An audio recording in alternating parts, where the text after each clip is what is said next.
Hi guys, one of the long awaited ரொம்ப நாளாக எதிர்பார்த்த ஒரு ஆசம் ஃபியூச்சரிஸ்டிக், இது வரைக்கும் எங்கேயுமே பார்க்காத ஒரு ஆசம் ஃபீச்சர்ஸோட ரோலா நேத்தர் சிம்பிள் ஒன்லாம் தூக்கி சாப்பிட்ற மாதிரி ஸ்பெக்ஸ் ப்ரைசிங்கோட integrated dash cam, automatic boot space opening, 30% வரைக்கும் எனர்ஜி ரெக்கவர் பண்ணக்கூடிய regenerative braking, retractable onboard charger, அதாவது நம்ம சார்ஜர் தூக்கிட்டு போவோம்னா ஒயரும் தூக்கிட்டு போவோம்னா தேவையான லென்த் அதுவே வெளியில் வரும், அதுவே உள்ள போகும். Detachable split battery, integrated dash game, ஒரு கேமரா ஆனால் 3 லென்ஸ் இருக்கும், நம்ம மொபைல்லாம் இருக்கும்ல அந்த மாதிரி. ஸோ தட் தூரமாக இருக்கிறது, மீடியம் டிஸ்டன்ஸில் இருக்கிறது, சுற்றி இருக்கிறது, இந்த எல்லா டிஸ்டன்ஸ் அண்ட் ஆங்கிள்ஸையும் ரெக்கார்ட் பண்ணுற மாதிரி. முக்கியமாக 280 கிலோமீட்டர் ரேஞ்ச் கொடுக்கக்கூடிய இந்த வண்டி ஒரு ரீசனபிள் பிரைஸ்ல சீக்கிரமா லான்ச் பண்றதா தகவல் வந்திருக்கு. அதை பத்தி தான் இன்னைக்கு வீடியோ. சப்ஸ்கிரைப் மட்டும் போட்டு விட்டுருங்க. Welcome to GreenTech Sumit.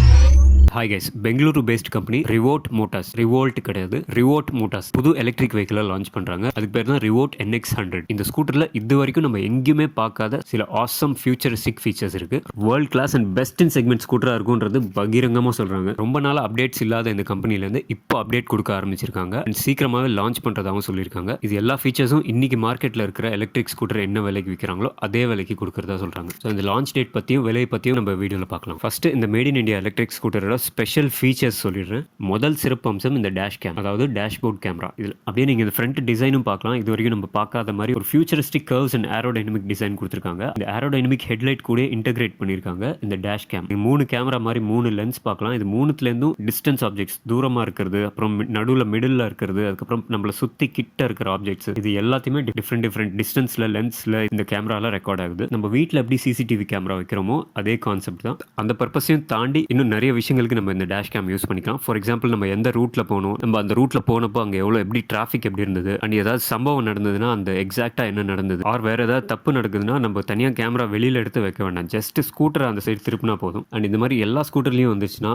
Almost இந்த சொசைட்டியில் இந்த ரோட்டில் நடக்கிற நிறைய தப்புகள் குறையும்னு நினைக்கிறேன். மழை பெஞ்சுதா, தண்ணி இருந்ததா, வெயில் அடிச்சுதா, இந்த மாதிரி ஃபுல் டீட்டெயில்ஸ் நம்ம பார்த்துக்கலாம். அதை ரெக்கார்டாகவும் வச்சுக்கலாம். யாருக்காவது ப்ரூஃபாக வேணாலும் அதை சப்மிட் பண்ண முடியும். அடுத்த சிறப்பம்சம் இந்த ஹேண்ட்லெஸ் பூட் ஓப்பனிங். இந்த ஸ்கூட்டரில் நம்ம சாவி எடுத்து திருப்பி இந்த சீட்டை ஓப்பன் பண்ணி பூட் ஸ்பேஸ் யூஸ் பண்ணணும்ட்டு இல்லை. கிட்ட இந்த காலில் அப்படி 2 டேப் பண்ணால் போதும், ஆட்டோமேட்டிக்காக ஹைட்ராலிக் சிஸ்டமில் இந்த அண்டர் சீட் பூட் ஸ்பேஸில் சீட் அப்படியே ஓப்பன் ஆகும். அந்த அண்டர் சீட் பூட் ஸ்பேஸ் நம்ம தாராளமாக யூஸ் பண்ணிக்கலாம். அடுத்தது charging dock inside the scooter. நம்ம தனியாக இப்போ சார்ஜர் தூக்கிட்டு போனால் அந்த ஒயர் பெருசாக தூக்கிட்டு போக வேண்டாம். இந்த மாதிரி ஸ்கூட்டருக்கு முன்னாடியே டேஷ்போர்ட் கீழே ஃபுல் செட்டப் வித் லாங் ஒயரோட இருக்கு. ஸோ நம்ம ஜஸ்ட் ஒரு டேப் ஆஃப் பட்டன்ல ஒயர் அப்படியே தூரமாக ரிட்ராக்ட் பண்ணிக்கலாம். நம்மளுக்கு சார்ஜிங் முடிஞ்சதுக்கு அப்புறம் திருப்பி ஒரு டேப் ஆஃப் பட்டன்ல ஆட்டோமேட்டிக்கா இந்த ஒயர் உள்ள காயில் மாதிரி அது உள்ள ரிட்ராக்ட் ஆகிடும். இதுல 7 inch டச் ஸ்கிரீன் டேஷ்போர்ட் இருக்கு, projector headlamp, TRL LED lights, alloy wheels, தனியாக ஆக்சிலரி பேட்டரி அண்ட் ஒரு எமர்ஜென்சி டைம்ல அந்த பேட்டரி நம்மளுக்கு யூஸ் ஆகும். இந்த ஸ்கூட்டர்ல இருக்கிற மெயின் பேட்டரிஸ் எல்லாமே டிஸ்சார்ஜ் ஆயிடுச்சுன்னா கூட அந்த ஆக்சிலரி பேட்டரியில இருந்து நம்மளுக்கு பவர் எடுத்து நம்ம வண்டியை யூஸ் பண்ண முடியும்னு சொல்றாங்க. Automatic locking, proximity locking, fast charging, detachable battery. And இந்த ஸ்கூட்டரில் நம்ம ப்ரொஃபைல் செட் பண்ணிக்கலாம். ஒவ்வொருத்தருக்கும் தனித்தனியாக நம்ம ப்ரொஃபைல் செட் பண்ணிக்கலாம். இப்போ வீட்டில் நம்ம ஒருத்தர் மெயினாக யூஸ் பண்ணுறாங்கன்னா, இன்னொரு 2-3 பேர் யூஸ் பண்ணுறாங்கன்னா அவங்களுக்கு ஒரு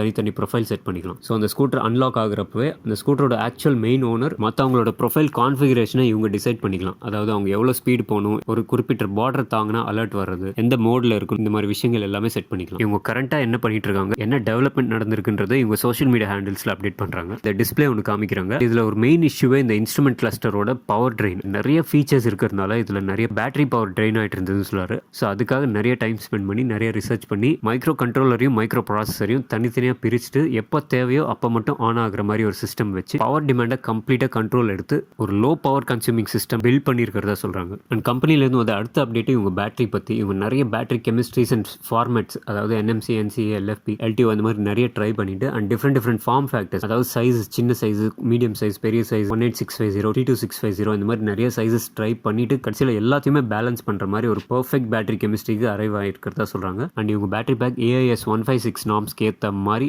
எல்லா விஷயமும் இதில் அடங்கியிருக்குன்னு சொல்றாங்க. அண்ட் அவங்க லான்ச்காக ரெடி பண்ற இந்த பவர் ட்ரெயின்ஸ் பார்க்கலாம். மோட்டர் ஒரு பக்கம் இருக்கு, இன்னொரு சைடு வீல் ஆக்சிலோட ஃபிட்டிங்ஸ் இருக்கு. ஸோ இது ஒரு மிட் டிரைவ் மோட்டரா இருக்க போது பெல்ட்டால பேக் வீல் டிரைவ் பண்றாங்க.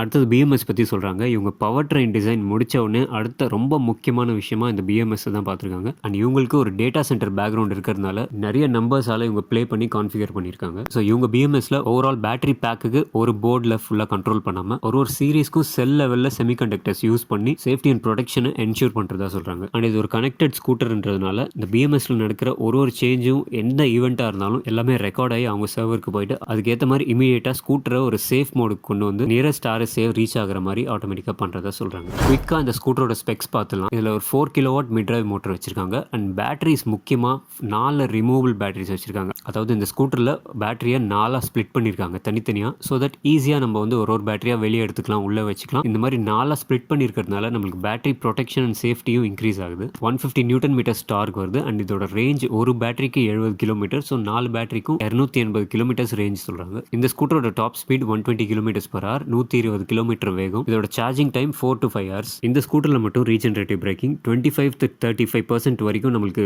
திருப்பி பேட்டரி பவர் ரீஜெனரேட் ஆகிடும்னு சொல்கிறாங்க. இது எந்த அளவுக்கு ப்ராக்டிக்கலாக இருக்குன்றது நம்ம வெயிட் பண்ணி பார்த்தா தான் தெரியும். இந்த கண்ட்ரோலர்லேருந்து ஹீட் ஈஸியாக வெளியில் போகிற மாதிரி அண்ட் கூலாக வச்சுக்கிறதுக்காக இந்த மாதிரி ஃபுல்லாக அலுமினியம் கேஸ் டிசைனில் பண்ணியிருக்காங்க. அட் த சேம் டைம் இது வெயிட்லெஸ்ஸாகவும் வாட்டர் ப்ரூஃபாகவும் இருக்குது. இவங்களோட இந்த மோட்டரில் கூட ஒரு டிஃபரன்ஸ் காமிச்சிருக்காங்க. அவுட்டர் சர்ஃபேஸில் மேக்னெட்ஸ் கொடுக்காம உள்ள கோர்க்குள்ள மேக்னெட்ஸ் கொடுத்துருக்காங்க. இதனால ஃப்ளக்ஸ் வீக்கனிங்கும் அவசியம் இல்லாமல் நல்ல ஒரு டார்கும் எஃபிஷியன்சியும் இன்க்ரீஸ் ஆகுது. ப்ரொடக்ஷன் செலவு கொஞ்சம் அதிகமானாலும் எஃபிஷியன்சி அண்ட் டார்க் சூப்பராக அதிகமாகுது. ஒரு பெரிய இன்வெஸ்ட்மெண்ட்டில் இந்த ஃபேக்ட்ரி ஸ்பேஸ் எடுத்து இங்கே தான் டெவலப்மெண்ட் அண்ட் ப்ரொடக்ஷன் பண்ணுறதா சொல்கிறாங்க. இப்போ இவங்க 2 வேரியன்ட்ஸ் கொண்டு வரதா சொல்கிறாங்க. ஒரு மீடியம் ரேஞ்சு, ஒரு ஹை ரேஞ்சு. சில நெவர் சீன் பிஃபோர் ஃபீச்சர்ஸ். இந்த ஸ்கூட்டரோட விலை 1.5 லட்சத்துலேருந்து இருக்குன்றது எதிர்பார்ப்பு. எக்ஸாக்ட் அமௌண்ட் இன்னும் கம்பெனியில் சொல்லலை. அண்ட் இந்த ஸ்கூட்டர் ஒரு ஃபேம் டு சப்சிடிக்கும் எலிஜிபிள் ஆகும்னு சொல்கிறாங்க. அண்ட் இந்த ஸ்கூட்டரோட அஃபிஷியல் லான்ச் May 2023, அடுத்த வருஷம் மே மாதத்துக்குள்ளே இருக்குன்றது ஆட்டோ ஜேர்னலிஸ்ட்டில் சொல்கிறாங்க. அடுத்த வருஷம் இந்த ஸ்கூட்டர் லான்ச் ஆகி டெலிவரி கொடுத்துட்டாங்கன்னா ஓலா, ஏத்தர், சிம்பிள் ஒனுக்கு இது ஒரு காம்படிஷனாக இருக்கும்னு நீங்கள் நினைக்கிறீங்களா? ஆர் நீங்கள் என்ன நினைக்கிறீங்கன்றது கண்டிப்பாக கமெண்ட்ஸில் சொல்லுங்கள். உங்களால் முடிஞ்ச ஒரு ஷேர் பண்ணி கொடுங்க. இன்கேஸ் முடியலனா அட்லீஸ்ட் ஒரு லைக் போட்டு விட்டுருங்க. ஆனால் கண்டிப்பாக சப்ஸ்கிரைப் பண்ணிவிடுங்க. உங்களுக்கு பிடிச்ச அடுத்த வீடியோவில் பார்க்கலாம். உங்கள் GreenTech நண்பன்.